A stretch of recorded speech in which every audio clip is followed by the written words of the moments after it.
Good morning, ladies and gentlemen. Thank you for standing by. Welcome to the Ellington Credit Company fiscal quarter ended June 30th, 2025 results conference call. Today's call is being recorded. At this time, all participants have been placed on a listen-only mode. The floor will be open for your questions following the presentation. If you would like to ask a question at that time, please press star 1 on your telephone keypad. At any time, if your question has been answered, you may remove yourself from the queue by pressing star 2. Lastly, if you should require operator assistance, please press star 0. It is now my pleasure to turn the floor over to Alaael-Deen Shilleh, Associate General Counsel. Please go ahead, sir. Thank you. Before we begin, I'd like to remind everyone that this conference call may include forward-looking statements within the meaning of the Safe Harbor provisions of the Private Securities Litigation Reform Act of 1995. These statements are not historical in nature and involve risks and uncertainties detailed in our registration statement on Form N-2. Actual results may differ materially from these statements, so they should not be considered to be predictions of future events. The company undertakes no obligation to update these forward-looking statements. Joining me today are Larry Penn, Chief Executive Officer of Ellington Credit Company, Greg Bornstein, Portfolio Manager, and Chris Smirnoff, Chief Financial Officer. Our earnings conference call presentation is available on our website, ellingtoncredit.com. Today's call will track that presentation, and all statements and references to figures are qualified by the important notice and endnotes at the back of the presentation. With that, I'll turn it over to Larry. Thanks, Alaael-Deen, and good morning, everyone. We appreciate your time and interest in Ellington Credit Company. Please turn to slide 3. Ellington Credit had an excellent quarter, which technically was the first fiscal quarter of our new fiscal year. In this, our first full quarter as a registered closed-end fund, we generated an annualized economic return of nearly 20% net and grew NAV per share. Our strong results were driven by excellent performance across both CLO equity and mezzanine investments, as well as by the timely redeployment of capital following the April sale of our legacy mortgage-related holdings. Thanks to excellent execution by Mark Tukotsky and his team, we successfully completed the disposition of our remaining mortgage-related investments with minimal NAV impact, and then proceeded to grow our CLO portfolio by 27% quarter over quarter to $317 million, as shown on slide 3. Please turn now to slide 4. Market conditions were wide-ranging in calendar Q2. Following the surprise tariff announcements on April 2nd, heightened macroeconomic uncertainty led to sharply lower prices across the board on risk assets. However, after the April 9th tariff pause, risk sentiment rebounded quickly, sparking a broad market rally. By quarter end, both volatility and credit spreads had fully retraced their earlier upsurges, and many equity indices reached their all-time highs. As you can see on this slide, credit spreads on both U.S. corporate high-yield and investment-grade bonds tightened overall on the quarter, with May and June's recovery more than offsetting April's weakness. Turning to the specific sector that we focus on, namely CLOs, you can see on the top of the page that CLO mezzanine tranches, especially BBB-rated tranches, also performed well in the quarter, although not quite as well as high-yield corporates. CLO equity also generally performed quite well. As also shown in this slide, CLO issuance remained high by historical standards, but was lower than in recent quarters, reflecting the impact of all that intra-quarter volatility. At EARN, having sold all our remaining agency pools in early April, our timing was fortunate given the contemporaneous risk-off price action, and so we moved quickly to begin redeploying that freed-up capital into CLO investments. While our quickness allowed us to add CLOs at their 2025 lows in April, we also continued to deploy capital into compelling CLO investments throughout the remainder of the quarter. As I noted previously, CLOs didn't actually end up recovering quite as much as high-yield corporate bonds did, and that was a good thing for us given that we still had more capital to put to work. The key driver of our excellent performance this quarter was strong net investment income from both our CLO equity and CLO mezzanine positions, complemented by opportunistic trading, the redemption at par of 2 mezzanine positions that we had bought at discounts to par, and the successful reset of a CLO in which we hold equity, all of which contributed to the growth in our NAV per share. We still have ample dry powder today, and putting that to work should boost our net investment income in the coming months. At our current rate of deployment, we project that, starting with September, our monthly net investment income will cover our 8-cent monthly distribution. At that point, we'll consider ourselves to be close to fully invested.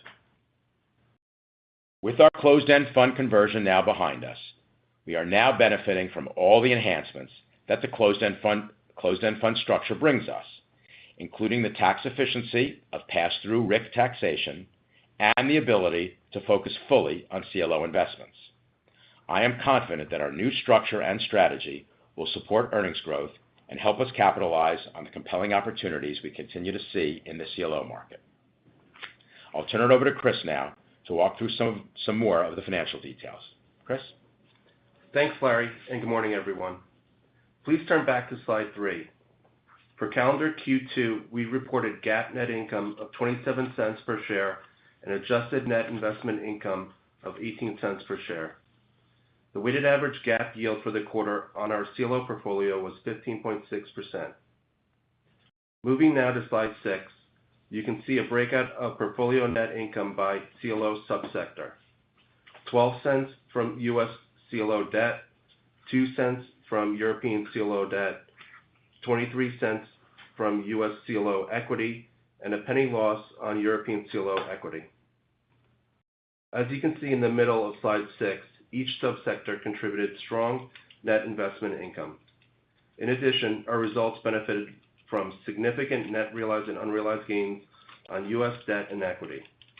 As Larry mentioned, these gains reflected active trading during the quarter, as well as deal calls on 2 mezzanine positions owned at discounts to par and a beneficial reset of a CLO equity position. Detracting only slightly from these gains were net unrealized losses on our European CLO equity and a modest drag from credit hedges designed to protect against downside risk. In the U.S., leveraged loan prices moved higher quarter over quarter despite a sharp early April pullback. Within CLO debt, higher quality deleveraging profiles posted the strongest performance. However, heavy issuance late in the quarter kept credit spreads from tightening further, and we continue to observe elevated loan credit dispersion, particularly among low-quality borrowers. U.S. CLO equity delivered strong results, supported by robust investor demand and a decline in market volatility, with new or recently reset CLOs featuring long reinvestment periods, meaningfully outperforming shorter tenor profiles more sensitive to loan prices. In Europe, leveraged loan prices posted modest gains but lagged the rebound seen in the U.S. Wider credit dispersion weighed on returns, especially in junior tranches, although stronger investor appetite for non-U.S. credit provided some offset. European CLO equity underperformed U.S. equity over the quarter, reflecting more muted loan market gains and increased dispersion. That said, some investor rotation into European structures helped soften the impact. Slide 7 provides details on our CLO portfolio, highlighting the sequential growth. In total, the CLO portfolio grew by 27% to $317 million. During the quarter, we had new purchases of $91 million, 88% of which were CLO debt and 12% which were CLO equity, and we sold $16 million of CLOs, consistent with our active trading style.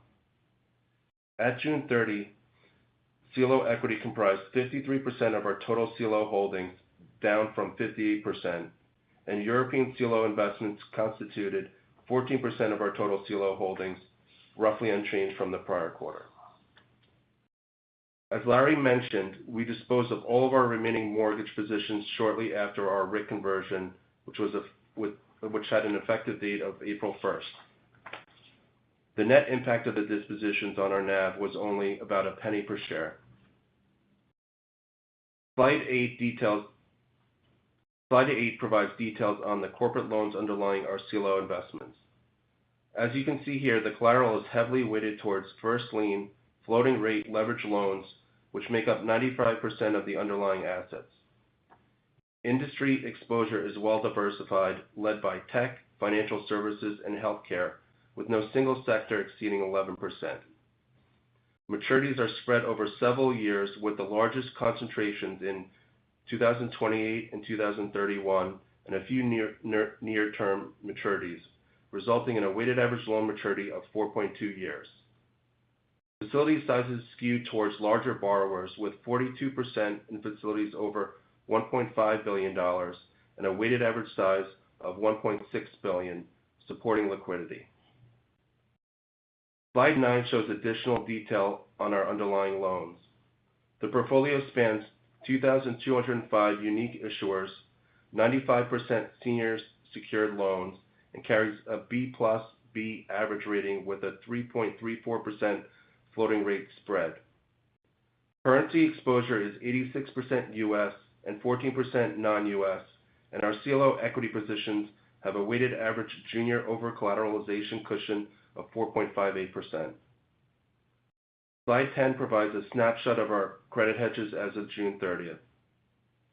We selectively and opportunistically hedge portions of our CLO portfolio's credit risk using a range of derivative instruments.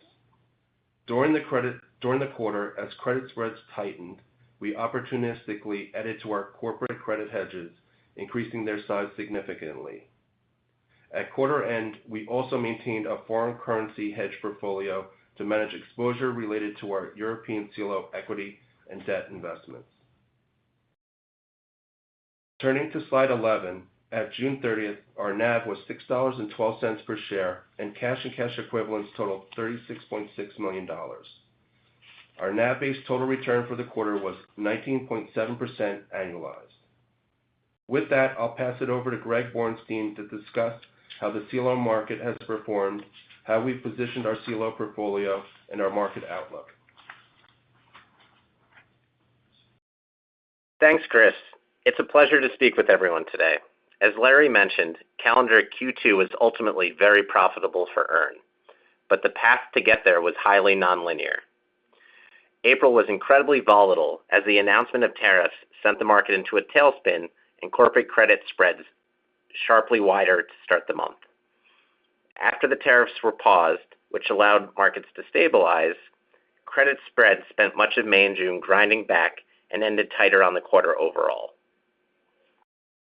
In our U.S. CLO portfolio, both equity and mezz tranches saw significant gains, while in Europe returns were more muted, given the higher starting point. That said, European CLOs have delivered solid performance year-to-date for EARN, given the outperformance of European CLO notes in Q1. While the drawdown and subsequent retracement in CLO mezz were well correlated to broader market moves in credit, CLO equity saw increased dispersion in a few dimensions. In April, we saw cleaner, longer deals remain well supported, whereas shorter deals that are more sensitive to their underlying loan valuations saw a sharper drawdown as loan prices declined. Additionally, equity tranches where the market had been pricing in resets or refinancings underperformed, as those options disappeared as CLO debt spreads widened.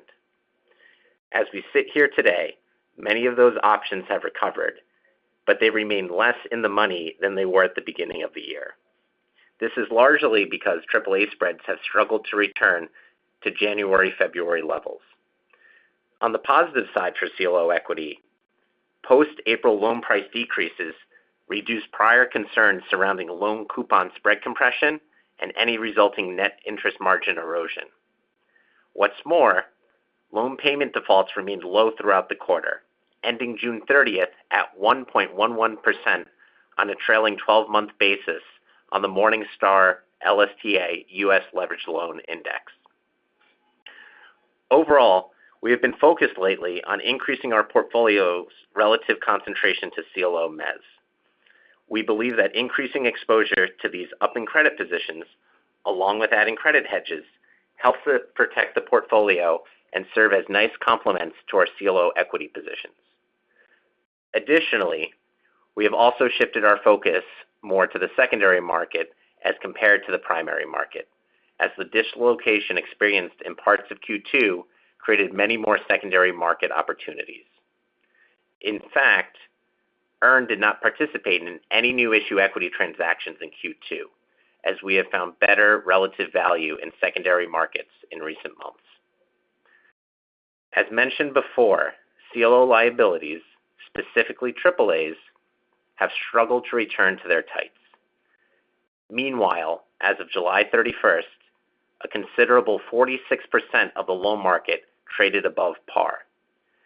Significant repricings in the loan market are reigniting concerns about spread compression, and with AAA spreads still struggling to retrace to their 2025 tights, new issue CLO equity arbitrage has come under pressure.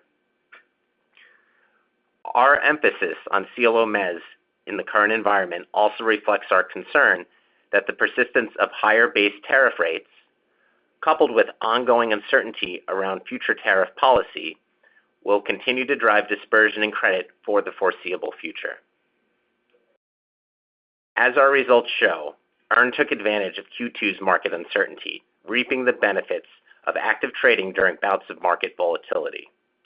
On the quarter, we had 79 unique CLO trades, not counting any deal liquidations or credit hedge trades.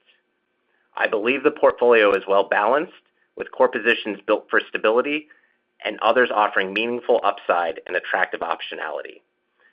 We will continue to shift allocations as the market environment changes, be it between mezz and equity, primary and secondary, or U.S. and Europe. Now, back to Larry. Thanks, Greg. Calendar Q2 was a great quarter for Ellington Credit Company and a great start to our new form as a closed-end fund. We not only put up strong earnings, but we also ended the quarter with a diversified, high-quality CLO portfolio and ample dry powder to boot. Calendar Q3 is off to a strong start as we delivered another month of excellent results in July, expanded the portfolio, and grew NAV further. As of now, our CLO portfolio stands at around $360 million, up from $320 million coming into Q3. Looking ahead, we see multiple ways to continue to drive performance and expand net investment income. Deploying our remaining dry powder is one way, and as I mentioned earlier, we project that our net investment income will fully cover our distribution rate starting in September. Another way is by issuing long-term unsecured debt, which we hope to do later this year. The additional leverage supplied by long-term unsecured debt should be accretive to both GAAP earnings and net investment income. But even with our current capital base and debt structure, we expect to increase our CLO portfolio by another $40 million to $400 million or so. I firmly believe that our rigorous approach to CLO investing, our active trading style, and our strategic use of credit hedges give Ellington Credit a unique advantage. With credit markets having recovered so much since early April, we've taken advantage by adding credit hedges at better entry points while still uncovering compelling opportunities in CLO equity and mezzanine debt across the U.S. and Europe. This relative value approach gives us the flexibility to target the best risk-adjusted returns as markets evolve. To recap, we've built what we view as a high-quality, well-diversified CLO portfolio while keeping liquidity high and lining up multiple levers for earnings growth. Calendar Q2 was a powerful start for EARN, and we are confident in the opportunities that lie ahead. Now let's open the floor to Q&A. Operator, please go ahead. Certainly, Mr. Penn. Ladies and gentlemen, at this time, if you would like to ask a question, please press star 1. And again, you can remove yourself from the queue by pressing star 2. We'll go first this morning to Doug Harter of UBS. Thanks, and good morning. Good morning. Just talk a little bit about the dynamic why AAA spreads haven't fully retraced while the underlying loan spreads have. Sure, it's Greg. I'll take that one. I mean, to be clear, I think that it's just simply AAAs are not receiving relatively maybe the same demand that they were earlier in the year. Some of the things we've spoken about previously, our focus is around the growth of the ETF market and just a very diverse, even foreign buyer base. Perhaps it's, with the idea that a rate cut may happen and maybe some rotation around floating rate. AAAs had screened CLO AAAs the tightest of the cohort when you compare across structured products and credit earlier in the year. And so overall, you could maybe make the argument that they were relatively, pricing very tight. And they're simply, anywhere from 10 to 15 basis points back now. And so I think overall, it's just a little bit of a technical. There's just a little bit less demand, for a variety of reasons. And the further point I would make is, as much as loans have rallied back around par, you don't see the same amount above par that you did earlier in the year. When you were at some point close to 70% above par on the loan side. So I think while it's been noticeable, it's within a range where there's enough sort of margin for error in terms of the spreads catching up. Great, appreciate that. And assuming that dynamic doesn't change, would you expect your allocation to be kind of similar to what it was in the June quarter, more towards debt than equity? I think that if the ARB continues to stay challenged to this point, right, there's a number of factors that can obviously, come into this. If secondary markets become tighter and less attractive, removing that opportunity may also, see some rebalancing. But overall, I think that we've tended to not like creating at new issue. And if the assets and liability math calculation doesn't change, it's hard to see why we would, allocate more to it. So I would tend to agree with that. Great, thank you. Thank you. And just a quick reminder, ladies and gentlemen, star one for questions this morning. We go next now to Jason Weaver of Jones Trading. Hey guys, good morning. I think in the beginning of your prepared remarks, you were talking about issuance trends and how they were muted in the first quarter 26 just due to the volatility. Since some of that's come down, some uncertainty's been reduced, and we may see some monetary relief on the horizon, would you expect that trend to reverse into calendar year end? In regards to, you're saying CLO issuance? CLO issuance in general. Sure. I mean, I thought that new issue end of the year and the beginning of this year, when the ARB looked a little more attractive, I think you were seeing more happen. I think part of it is, right, are you going to see loans versus debt spreads become attractive again to see true new issuance? It's really hard to say. I think that the market's seen much more resets and refis. What could make that change? Perhaps if you see monetary easing and it leads to, perhaps a little more spread coming from the asset side in loans, that could help reignite the new issue market.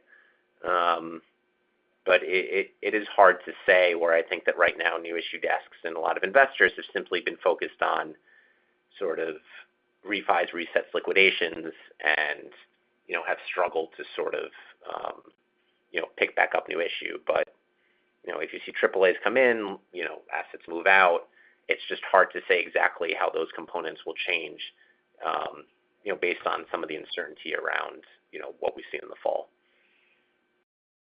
Got it. Thank you. And then to just, clarify a little bit of what Craig had said on the relative value between, mezz and equity here.